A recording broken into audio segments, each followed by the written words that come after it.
নমস্কার বন্ধুরা, সনকা কিচেন। এগুলো তো আলুর খোসা, আমরা ফেলে দিই, আমরা খাই না, কিন্তু আজকের আমি বড়া করব। তো সেই জন্য বেশ 3টে আলুর খোসা আছে, আর এখানে 2খানা পেঁয়াজ আর 3টে কাঁচা লঙ্কা, ধনে পাতা। তো এগুলো আমি কাটি এখন। তো এখানে পেঁয়াজ কুচি, 2খানা পেঁয়াজ কুচি, আলুর খোসাটা কুচি কুচি করে কেটে নিয়েছি, কাঁচা লঙ্কা, ধনে পাতা।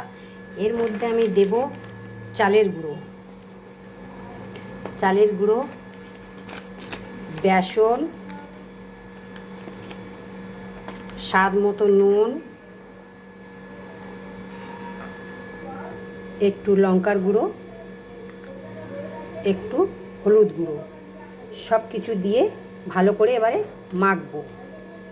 তো বন্ধুরা, তেল গরম হয়ে গেছে, এটা মাখা হয়ে গেছে। এবার আস্তে আস্তে করে বড়ার মুখটি ছেড়ে দিচ্ছি।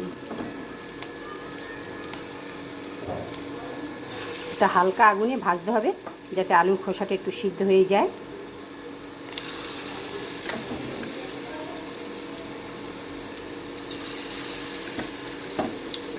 তো বন্ধুরা, বড়াগুলো দেখুন, আলুর খোসা ভাজা কত সুন্দর খবর হয়ে গেছে, আর সেরকমই মুচমুচে, আর খেতে খুব ভালো।